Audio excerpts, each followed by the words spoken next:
My name is Jake, and I'm 38. My wife, Lisa, is 34.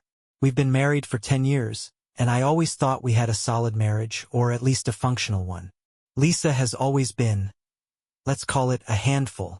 She's outspoken, opinionated, and has this habit of bending the truth to make herself look better.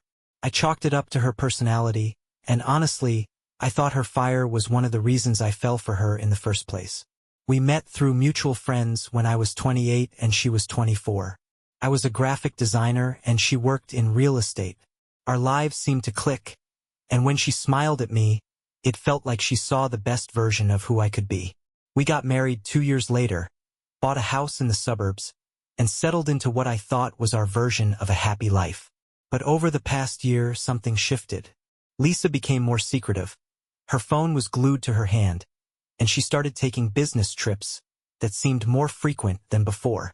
I'd ask her about her day, and her answers felt rehearsed, like she was telling me what she thought I wanted to hear. I ignored it for a while because, honestly, I didn't want to rock the boat. We've had our ups and downs, sure, but I believed in us. Or maybe I was just too scared to face the truth. Looking back, the cracks were there all along, but I was too blind or too in love to see them. It all started unraveling 2 weeks ago. Lisa was heading out for one of her business trips to Chicago. She was rushing around the house, grabbing her overnight bag, and yelling at me to help her find her charger. Typical Lisa chaos. But then, her phone buzzed on the kitchen counter. She'd never leave her phone unattended. So this was weird. I glanced at the screen. Just a quick look, nothing intrusive, or so I told myself. But what I saw, it wasn't what I expected. It was a text from Dad. Now, Lisa and my dad, Tom, are friendly, but not texting each other at 7:30 a.m. friendly. Curious, I picked up the phone. I didn't even have to unlock it. The message preview was right there, bold as brass. Can't wait to see you again. Last night was amazing. Red heart. I swear, time froze.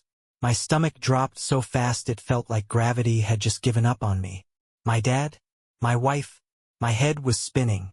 I didn't even realize Lisa had walked back into the room until she snatched the phone out of my hand. What the hell, Jake? Why are you going through my phone? She snapped, her face turning red in an instant. I started, but the words caught in my throat. What's going on with you and my dad? She froze for half a second, just long enough to confirm every suspicion I didn't know I had. Then she laughed. A harsh, forced laugh. Are you serious right now? That was nothing. He's helping me plan a surprise for you, idiot, she said, rolling her eyes. Thanks for ruining it, by the way. I wanted to believe her. God, I wanted to believe her so badly. But something about her tone didn't sit right. And that text? No way was that about a surprise party. Still, I let it go. For the moment.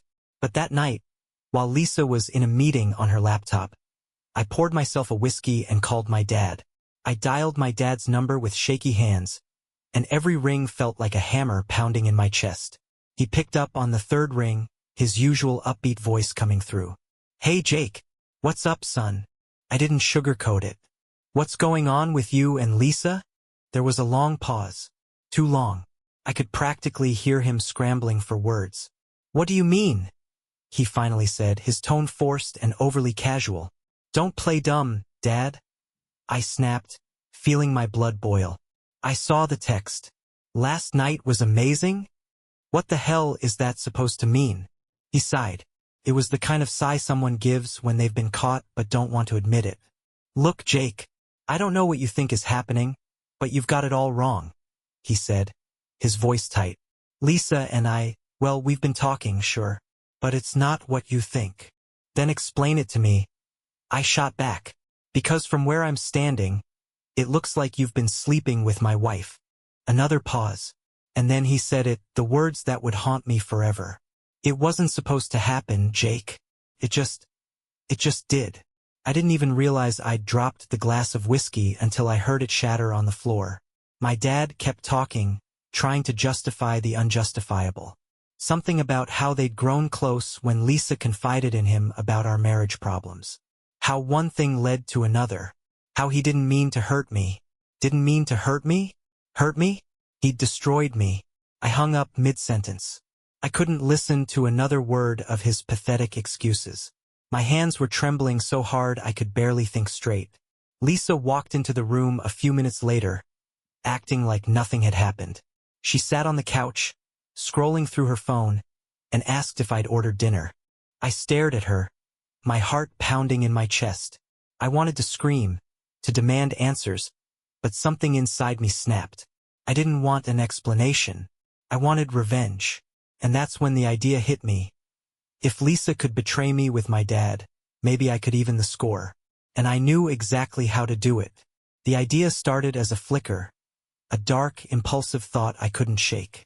Lisa's betrayal with my dad was gut-wrenching, humiliating, and unforgivable. If she could stomp all over our vows, then why should I play the bigger person? And then it hit me, her mom, Karen. Karen was in her mid-50s but didn't look a day over 45. She was one of those women who had clearly been a head-turner her whole life and still made an effort to stay that way. Whenever she visited, she had this way of subtly flirting, harmless comments about how I'd cleaned up nice, or how Lisa was lucky to have me. I used to brush it off as harmless banter. Now, felt like an opportunity. The next day, while Lisa was at work, I texted Karen. "Hey Karen, do you have time to grab coffee? I could really use someone to talk to." She responded within minutes. "Of course, Jake. Everything okay?" I told her I was struggling with some marital issues and needed her perspective. She agreed to meet me that afternoon. We met at a quiet little cafe on the other side of town. Karen walked in wearing a fitted blazer, her hair perfectly styled. She gave me a warm smile, the kind of smile that would have made me feel guilty under normal circumstances. But nothing felt normal anymore. We talked for an hour, and I played the part of the wounded husband perfectly. I told her how distant Lisa had been, how I felt like I didn't matter to her anymore, and how I'd recently discovered something devastating. Karen leaned in, her hand brushing against mine. "Jake, I'm so sorry you're going through this. You don't deserve it. Lisa can be difficult, but you're such a good man." Her voice was soft, empathetic. But there was something else there too. A flicker of something she wasn't saying out loud. "I just don't know what to do," I said, my voice breaking slightly. "I feel so lost." Karen reached over and placed her hand on mine. "You're not alone, Jake. You've always got me." The conversation ended with a hug that lingered just a little too long. As I drove home, I couldn't help but feel a twisted sense of satisfaction. The wheels were in motion. The next time we met, it was at her house. And this time, things went further than coffee and a hug. 2 days after that coffee meetup, Karen texted me again. "Hey Jake, I've been thinking about our conversation. Why don't you stop by the house tomorrow? It's quiet here, and we can talk more privately." I didn't hesitate. I knew where this was heading, and I wasn't about to back down. Lisa wanted to betray me with my dad? Fine. Let's see how she feels when the tables turn. When I showed up at Karen's house, she greeted me at the door with a glass of wine and a knowing smile. She was wearing a casual sundress that hugged her figure in a way that was anything but casual. For the first time, I noticed just how similar she and Lisa looked, except Karen had an air of confidence Lisa could never pull off. We sat on the couch and she asked me how I was holding up. I told her I was struggling, that I felt broken. She leaned closer, her hand brushing my arm. "Jake," she said softly, her eyes locking onto mine. "You deserve to feel loved, to feel appreciated. And if Lisa can't give that to you..." She didn't finish the sentence. She didn't have to. I kissed her. It wasn't planned, it was instinct, raw and impulsive. For a split second, I expected her to push me away, to tell me I'd crossed a line. But she didn't. She kissed me back. Hard. What started as a kiss quickly escalated. Before I knew it, we were upstairs in her bedroom, and there was no turning back. It was surreal, like stepping into a world where the rules didn't apply anymore. All I could think about was Lisa and how she would feel if she knew. When it was over, Karen lay beside me, her head resting on my chest. She looked happy, relaxed. I, on the other hand, felt a strange mix of triumph and guilt. I hope this wasn't a mistake, she said softly, her fingers tracing circles on my arm. No, I replied, staring at the ceiling. It wasn't. But deep down, I knew I wasn't doing this because I wanted Karen. I was doing it because I wanted revenge. And as satisfying as it was in the moment, the consequences started to creep in almost immediately. The next day, Lisa came home from her business trip, acting smug and carefree, like she just spent the weekend at a spa. I couldn't even look at her without thinking about what I'd just done. But then, Karen texted me again. Jake, I can't stop thinking about last night. When can I see you again? And that's when I realized I was in deeper than I thought. I knew I was walking a razor's edge, but I didn't care anymore. Lisa and my dad had burned everything to the ground first. I was just playing in the ashes. So when Karen texted me again, I agreed to meet her. This time it wasn't at her house. She suggested a hotel. More private, she said. I wasn't going to argue. We met that evening at a small boutique hotel on the outskirts of town. Karen was already waiting in the lobby when I arrived, her eyes lighting up the moment she saw me. For a woman who had just slept with her son-in-law days earlier, she seemed remarkably unfazed. We went up to the room, and for a moment I hesitated. Not because of guilt, I think I'd burned through all of that by now, but because the stakes were getting higher. Lisa could find out. Hell, my dad could find out. The whole family could implode. But then Karen kissed me, and all rational thought went out the window. The thing is, it wasn't just about revenge anymore. There was something about Karen, her attention, her confidence, that made me feel something I hadn't felt in years. With Lisa, I was always walking on eggshells, never good enough. With Karen, I felt wanted. It was only after we were tangled in the sheets, catching our breath, that the first cracks in my plan started to show.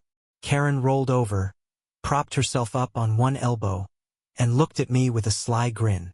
You know, Jake, she said, her tone playful. If Lisa knew about this, she'd lose her mind. I froze. The way she said it, it wasn't just an observation. It felt like a veiled threat. Yeah, well, I said cautiously, trying to play it off. She's got no room to judge. Karen's grin widened. You think I don't know what she's been up to with your dad? My heart stopped. What? I asked, sitting up. Oh, come on, Jake, she said, laughing softly. You think I didn't notice the way they've been sneaking around? I'm not stupid.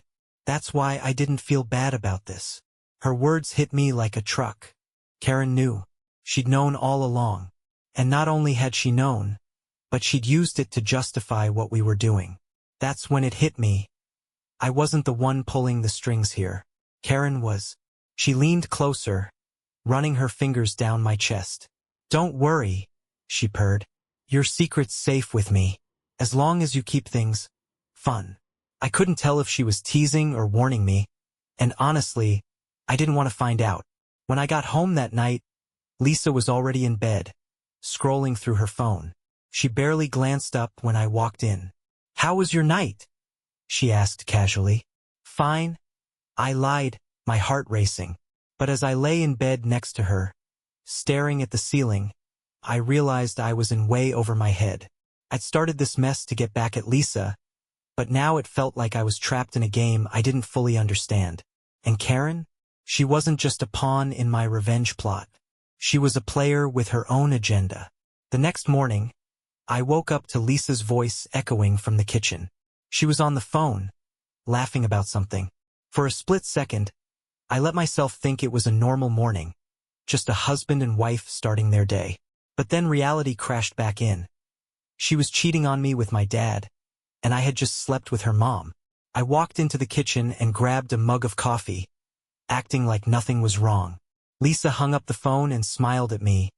Too sweet, too fake. Morning, she chirped. You were out late last night. Yeah, had to clear my head, I said, keeping my tone neutral. She hummed, watching me too closely. Well, don't make it a habit. I like knowing where you are. I almost laughed at the irony. But things got weirder that afternoon. I was working from home, trying to focus on a deadline, when I got a text from Karen. Lunch tomorrow? My treat winking face. I stared at the message, my stomach nodding.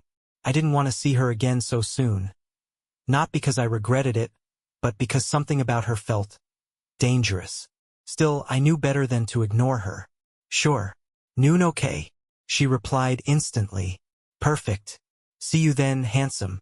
I sighed and went back to my work, but my phone buzzed again a few minutes later. This time, it wasn't Karen.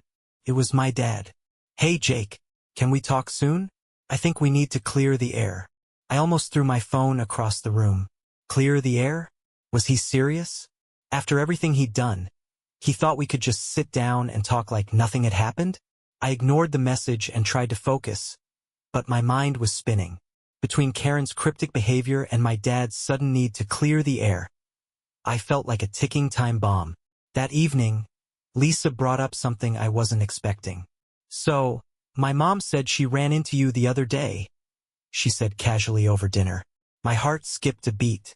Oh, I said, trying to keep my tone even. Yeah, she said you looked a little distracted, Lisa said, narrowing her eyes at me. Anything going on I should know about? I nearly choked on my food. Was this a test? Did Karen say something? Or was Lisa just fishing? Nothing's going on, I said quickly, maybe too quickly. Lisa leaned back in her chair, her expression unreadable. You sure? You've been acting different lately. I could feel her eyes boring into me, and for a moment, I thought about confessing everything, about Karen, about what I knew she was doing with my dad. But then I thought about how she'd lied to me, how she'd betrayed me first. Instead, I said, "You're imagining things. Work's just been stressful." She didn't look convinced, but she let it drop. For now. The next day, I met Karen for lunch at a quiet Italian restaurant a few towns over. She was already seated when I arrived, sipping on a glass of red wine and looking effortlessly put together. "Jake," she said warmly, standing to give me a hug that lingered just long enough to draw stares from the waiter. "You look tense. Everything okay?" "Fine," I said, sitting down and trying not to look as rattled as I felt. "Just a lot on my mind." She smiled, her eyes glinting with something I couldn't quite place. "Well, maybe I can help take your mind off things." The conversation was light at first. Small talk about her yoga classes, how Lisa had been a bit moody lately. Gee, wonder why. And some gossip about one of her neighbors. But then she leaned in, dropping her voice. "So," she said, her tone playful but with an edge. "Have you told Lisa yet?" I nearly dropped my fork. "Told her what?" Karen smirked, swirling her wine. "About us, of course. I mean, she'd freak if she knew. But part of me wonders if she deserves to know." I stared at her, trying to figure out if she was joking. "Why would I tell her?" I asked carefully. Karen shrugged, her smile widening. "Oh, I don't know. Maybe it'd be fun to see the look on her face. Or maybe I just like knowing I've got the upper hand for once." That's when it hit me. Karen wasn't just in this for the revenge or the thrill. She wanted power, control. She was enjoying the chaos she was stirring up, and I was just her puppet. I decided to leave before the conversation spiraled any further. Karen pouted but didn't push it, waving me off with a kiss on the cheek and a whispered, "Call me later, handsome." When I got home, Lisa was sitting on the couch, scrolling through her phone. She didn't look up when I walked in, but her voice had that cold edge I'd come to dread. "How was your day?" she asked. "Fine," I said. "Yours?" She put her phone down and turned to me, her eyes narrowing. "Interesting, actually. Mom called me earlier." My heart stopped. "Oh," I said, keeping my tone as casual as I could. "She said she ran into you again yesterday. Funny how you didn't mention that." I froze. Karen had set me up. I didn't think it was important," I stammered. Lisa stood up, crossing her arms. "Really? Because she seemed to think you were acting strange. Like you were hiding something." I was trapped. Lisa was staring me down, waiting for me to crack. And for a moment I almost did. But then, her phone buzzed on the coffee table, and my eyes flicked to the screen. A text popped up from my dad. "Miss you already, Redheart."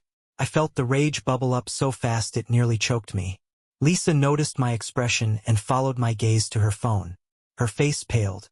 "Jake, It's not what you think. Don't, I snapped, my voice shaking with fury. Don't even try to lie to me, Lisa. I know. Her mouth opened and closed, like she was searching for an excuse but couldn't find one. And for once I had the upper hand. Do you have any idea what you've done? I demanded, my voice rising. With my dad, Lisa? Are you serious? And what about you? She shot back suddenly, her tone sharp and defensive.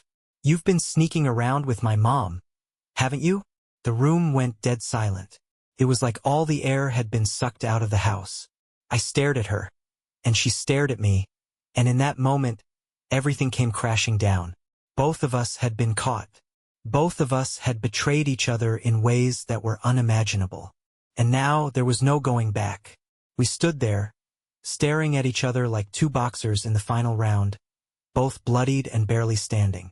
Lisa's accusation hung in the air, and I could see the rage, betrayal, and panic swirling in her eyes. You're insane, I said, trying to sound calm but failing miserably. What are you even talking about? Oh, don't play dumb, she spat. You think I didn't notice the weird way Mom's been acting? How she's been talking about you all the time. I wasn't born yesterday, Jake. I laughed, but it was hollow and bitter. You're one to talk, Lisa. You're screwing my dad. You've got no leg to stand on here. Her face twisted into a sneer. Oh, grow up. Your dad's more of a man than you'll ever be. That did it. I slammed my fist on the table, the sound echoing through the room. Are you even hearing yourself? Do you have any idea what you've done to this family? Lisa's eyes were wild now, tears threatening to spill. But instead of breaking down, she lashed out.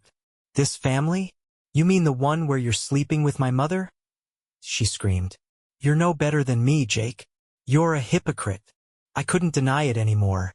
Not when we were both standing knee-deep in our mutual destruction. Fine. I yelled back. Yeah. I slept with your mom.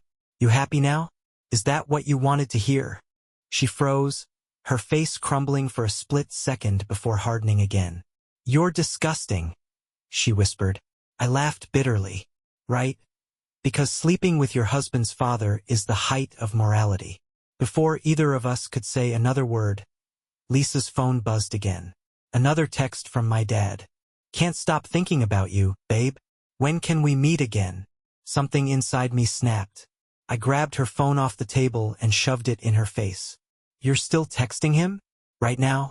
While we're standing here talking about this? Lisa didn't answer. She just stared at the screen, her expression shifting from panic to defiance. What does it matter? She finally said, her voice low. It's not like we're coming back from this anyway. The room went silent, the weight of her words crushing any lingering hope that we could salvage what was left of our marriage. You're right, I said quietly. We're done. I turned and walked out of the room, my hands shaking. I grabbed my car keys and drove off, not even sure where I was going. All I knew was that I couldn't be in that house anymore. I ended up at a park a few miles away, sitting on a bench and staring at nothing. My mind was racing, replaying everything that had happened, everything I'd done, and the sheer mess I'd created. And that's when my phone buzzed. It was a text from Karen. Lisa just called me. She knows everything. We need to talk. Come over. I stared at the screen, my stomach twisting. Of course Lisa had called her mom. And now Karen wanted to talk? I didn't want to go, but I knew I didn't have a choice. This wasn't just about me and Lisa anymore. This was about the entire train wreck we'd unleashed. I sat outside Karen's house for a good 10 minutes, gripping the steering wheel and wondering if I should just turn around and drive until I ran out of gas. But I couldn't avoid this any longer. Lisa knew. Karen knew. Hell, probably my dad knew by now too. I walked up to the door and knocked. Karen opened it almost immediately, looking unusually tense. Gone was the confident, playful woman who had been pulling the strings. She looked nervous. Come in, she said, stepping aside. The second I walked in, I saw Lisa sitting on the couch, her arms crossed and her face a storm of rage and hurt. What is he doing here? Lisa snapped, glaring at Karen. I asked him to come, Karen said calmly, shutting the door. We need to talk about this. All of it. Talk about what, Mom? Lisa said, her voice dripping with venom. About how you've been screwing my husband behind my back. Or about how you've destroyed this family. Karen sighed, rubbing her temples. Don't act like you're innocent in all this, Lisa. You've been sleeping with Tom. Lisa's jaw dropped, but she quickly recovered. That's different. You're supposed to be my mother. How could you do this to me? And how could you do this to your husband? Karen shot back, her voice sharp. The two of them started yelling at each other, their voices rising until it was nothing but a blur of accusations and insults. I stood there, frozen, feeling like an idiot for thinking this meeting would accomplish anything. Enough! I finally shouted, cutting through the chaos. This isn't getting us anywhere. They both turned to look at me, their faces twisted with anger. Do you have any idea what you've done, Jake? Lisa hissed. You've ruined everything. Oh, please, I snapped. Like you're some innocent victim here. You were screwing my dad. Lisa, what did you think was going to happen? Lisa stood up, her face flushed. And you were screwing my mom. Do you even hear how insane that sounds? Karen, who had been quiet for a moment, suddenly spoke up. You know what? Maybe this is for the best, she said, her voice cold. You two clearly aren't right for each other. Maybe it's time you just end it. I stared at her, stunned.